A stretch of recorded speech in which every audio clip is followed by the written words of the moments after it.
नमस्कार, मी Vidyashree. Cook with Vidyashree चॅनलवर तुमचं खूप खूप स्वागत आहे. आज आपण पाहणार आहोत भाजणीची चकली. भाजणीच्या चकलीला जे प्रमाण लागणार आहे ते मी या पेल्याने घेतले. तुम्हाला जे प्रमाण पाहिजे असेल त्या प्रमाणाप्रमाणे भांड्याप्रमाणे पेला घ्या, वाटी घ्या, जे तुम्ही घ्याल ते प्रमाण कायम ठेवा आणि मी घेतलेलं प्रमाण आहे त्याप्रमाणे चकली बनवा. खूप खमंग चकली अशी होईल. चला बघूया काय प्रमाण घेतलंय मी ते. चकलीच्या भाजणीसाठी साहित्य बघूया. 3 कप तांदूळ घेतले, 1 कप चण्याची डाळ, 1 कप मुगाची डाळ, 1 कप उडदाची डाळ, अर्धा कप डाळ, अर्धा कप पोहे, अर्धा कप धने आणि पाव कप जिरे. तांदूळ आता स्वच्छ धुवून घ्यायचा.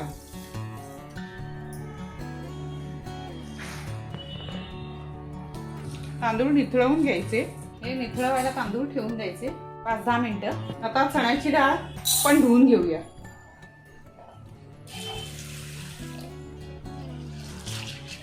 चण्याची डाळ स्वच्छ धुवून झालीये. चण्याची डाळ चाळणीवर टाकून पाणी निथळून घ्यायचं. 5 मिनिटं हिला निथळू द्यायची. आता मुगाची डाळ ही तशीच धुवून घेऊया स्वच्छ.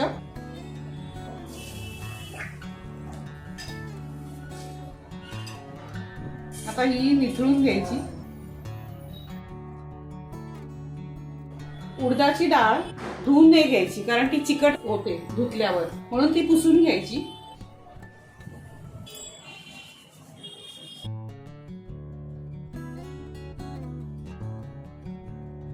हे 5-10 मिनिटं सुकवलेले तांदूळ आता भाजून घेते.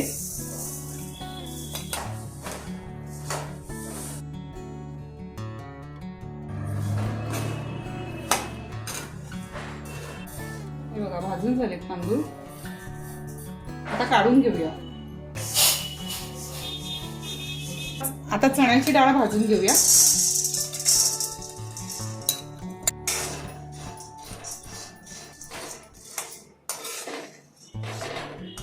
चण्याची डाळ भाजून झाली आहे, काढून घेऊया.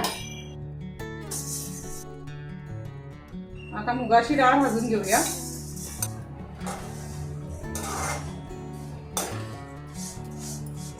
मुगाची डाळ भाजून झाली आहे,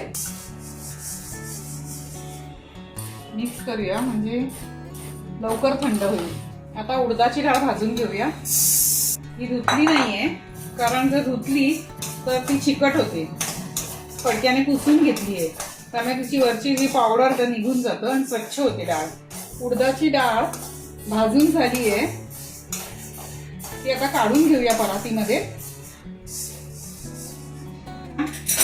पोहे घेऊया भाजून.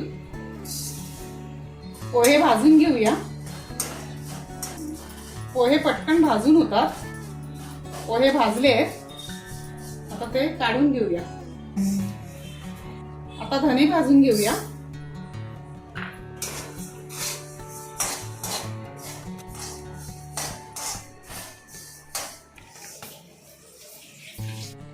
जिरं भाजून घेऊया.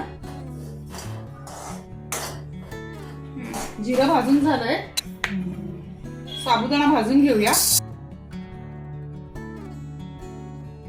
अर्धा कप साबुदाणा घ्यायचा म्हणजे चकली खुसखुशीत आणि छान होते.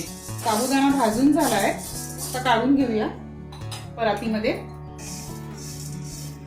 गॅस बंद करून घेऊया आणि नंतर त्याच गरम कढईमध्ये 4 लवंगा आणि 15 काळी मिरी भाजून घेऊया. या टाकते म्हणजे माझी आई टाकत असते कारण चकलीला छान चव येते. त्या चविष्ट होतात आणि छान लागतात, म्हणून थोडस या गरम मसाला टाकून घ्यायचा. डाळ ह्याच्यात टाकून घेऊया. ही काय गरम नाही करायची आहे कारण ती ऑलरेडी भाजलेले असतात. ते चकलीचं मिश्रण एकत्र करूया आणि थंड झाल्यावर चक्कीवर दळायला देऊया. चकलीची भाजणी तयार झाली आहे.